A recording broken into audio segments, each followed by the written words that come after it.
Recovery Mom, and I want to spend a minute. Okay, sorry, I'm looking at my computer. I want to spend a minute and answer this question about lower level movement. Specifically, right? Things like cleaning, walking, moving, not being able to sit still. It affects us hugely when we have an eating disorder.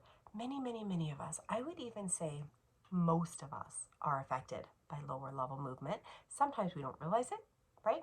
Sometimes we realize it and we want to stop, but we just cannot control it, right? So, what is lower level movement?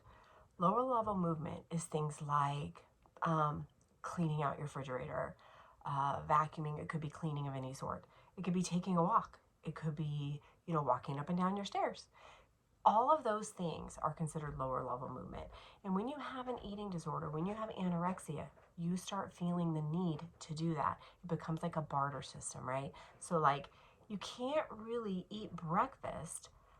This is for me. For me personally, this is what lower level movement look like. And I'm guessing it's the same for most of us. For me, I could not really eat breakfast unless I've scrubbed my fridge from top to bottom. So, like, I would be like, I'm gonna eat breakfast this morning. I'm gonna have an egg. I'm gonna challenge an egg. And then I'd open the refrigerator.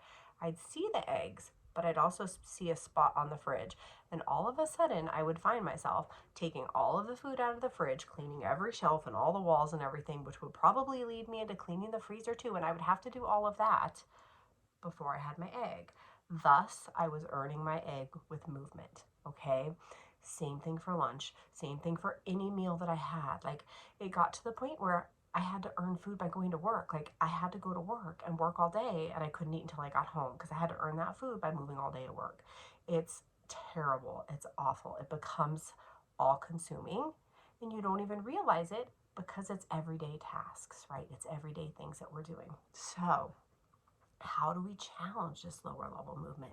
So for me, number one, I had to cut out all movement that wasn't like cleaning and house related. I had to cut out walking up and down the stairs more than once. Oh, I had to cut out like all walks in the neighborhood, like right, all walks around the block. No more walking the dog.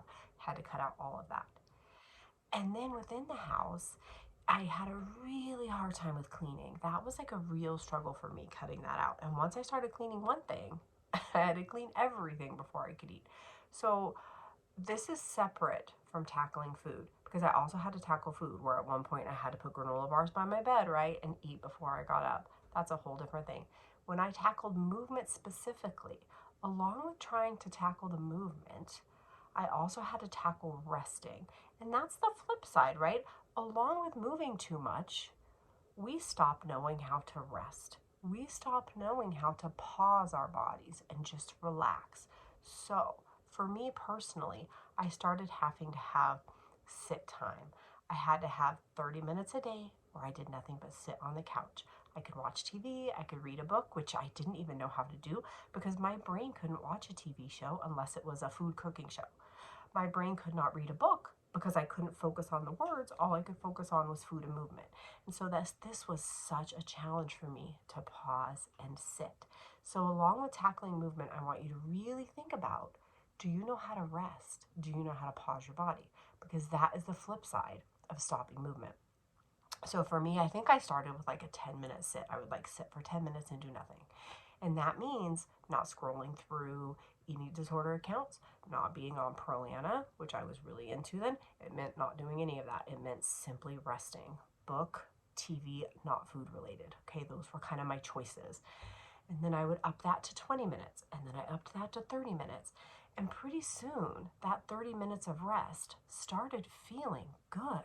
I started looking forward to it. And I started realizing that it actually felt good to sit down for a minute. It does take a while, okay? And along with learning how to rest, I had to start making some rules. I was not allowed to clean until I ate. Simple rule. I had to eat a granola bar before I got out of bed in the morning. That is a rule that would tackle that, right? That whole thing about cleaning out the fridge before I eat an egg. That rule is negated by the fact that before I get out of bed, I have to eat a granola bar or a protein bar. I had that rule I had to eat before I got out of bed. If I had to pee really bad, well, then I better eat that granola bar fast, right?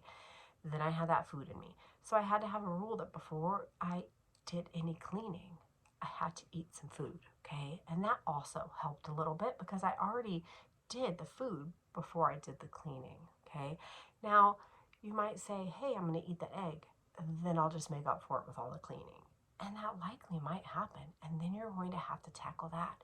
You're just going to have to decide, hey, I can clean one thing, set a timer. I can clean for 10 minutes. That's it. I can move for 5 minutes. That's it. And you have to hold strong and you have to feel shit. You are going to feel awful when you sit. You're going to feel awful when you don't clean and your body wants to clean. It's going to feel horrible that first time you don't take that walk that you take every day at that same time. That's going to feel awful, but you have to stop walking. So you have to sit down and you have to white knuckle it, and it's going to feel like shit. And then tomorrow, it's going to feel a tiny bit less shit. And the next day, it's going to feel a tiny bit less shit until resting starts feeling okay and moving starts feeling like work. Because deep inside all that movement, it does feel like work and it does feel awful. You just cannot access that through your eating disorder hormones and neurotransmitters that are all whacked out right now. Okay, you just can't access how your body is truly feeling, because how your body is truly feeling is exhausted and tired and it wants to rest. And it's only when your hormones and neurotransmitters start flipping back that you're going to really feel that, okay? And then you'll really be able to give into the rest. So, two parts to that for me. Again, I'm not a therapist, I'm not a dietitian. I'm just a human being that's been there, worked through it, come out the other side. So all I can tell you is what worked for me. What worked for me was learning how to rest. I had to learn how to rest.